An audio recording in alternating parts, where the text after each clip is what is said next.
সাদ্দামের অনেক মূর্তি ছিল কিন্তু এরকম ইরাক এরকম মূর্তি বানানোর প্রতিযোগিতা হয় কিন্তু বাশার আল আসাদের পতন এবং তার পিতা যে হাফিজ আল আসাদ তারও মূর্তি ভাঙচুর করা হচ্ছে। এই যে স্বৈর শাসনের পতন প্রায় একই কায়দা এবং রাজনীতি বা ক্ষমতা আঁকড়ে ধরার কায়দাটা কিন্তু একই। স্বৈর শাসকরা তাই করে থাকে। বিশেষ করে আপনি দেখেন আফ্রিকার দেশগুলোতে এরকম মূর্তি বানানোর প্রতিযোগিতা হয় কিন্তু প্রতিযোগিতা হয় যে সব জায়গায় বড় বড় মূর্তি। ইভেন আমি জানি না ডক্টর মজারুল ইসলাম তিনি আমার সাথে একমত হবেন কিনা, সাদ্দামেরও অনেক মূর্তি ছিল কিন্তু এরকম ইরাকে। আমি জানি মোহাম্মদ গাদ্দাফির কি ছিল আমি ভুলে গেছি।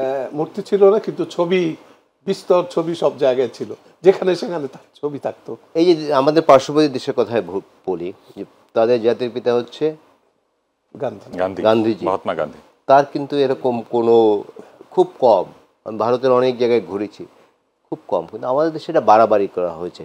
যেমন আফ্রিকা আপনি দেখবেন প্রায় যে এরকম স্ট্যাচু বানিয়ে রাখে, যারা আফ্রিকাতে অধিকাংশ দেশেই স্বৈর শাসক ছিল, এখনও অনেকখানে আছে, তারা এগুলো করে এবং পতন হলে পর এগুলো ক্রেন দিয়ে পর্যন্ত ভেঙে ফেলা হয়। বাংলাদেশে সেই অবস্থায় হচ্ছে, ওদিন হিসাব দিয়েছে আমি জানি না, যে নিঃসন্দেহে বাংলাদেশের স্বাধীনতা অর্জনে অনেক অবদান আছে শেখ মুজিবুর রহমানের, কিন্তু তাকে নিয়ে বাড়াবাড়ি করা হয়েছে।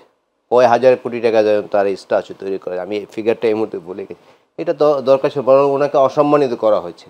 এই যে আমরা দেখেছি যে তার স্ট্যাচু ভেঙে মানুষ প্রস্রাব করছে, এটা খুব দুঃখজনক। কিন্তু নিঃসন্দেহে একজন জাতীয় নেতা, এবং এটি করেছে তার কন্যার কারণে হয়েছে, তার প্রতি ঘৃণার থেকে কিন্তু না, তার কন্যার কারণে হয়েছে। যেমনটি হয়েছে এই হাফিজ আল আসাদের ক্ষেত্রে, তার ছেলে তার বাবাকে নিয়ে এত বাড়াবাড়ি করেছে। তার বাবাও কিন্তু 28 বছর ক্ষমতায় ছিলেন এবং তারপরে তিনি ছিলেন 24 বছর, দুই যুগ, প্রায় 24 বছর। তো তার এই স্ট্যাচু বিভিন্ন জায়গায় বানিয়েছে। এবং আজকে একই চিত্র দেখলাম যে এখন যে তার যে প্রাসাদ, সেই প্রাসাদের টেবিলের উপর তার স্ট্যাচুর উপর জুতা রেখে তারপরে খাচ্ছে অনেকে। এটা খুব দুর্ভাগ্যজনক।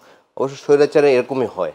আমাদের বাংলাদেশে দীর্ঘদিন, গত ধরুন 15.5 বছর একটি বিনা ভোটের সরকার ক্ষমতায় ছিল।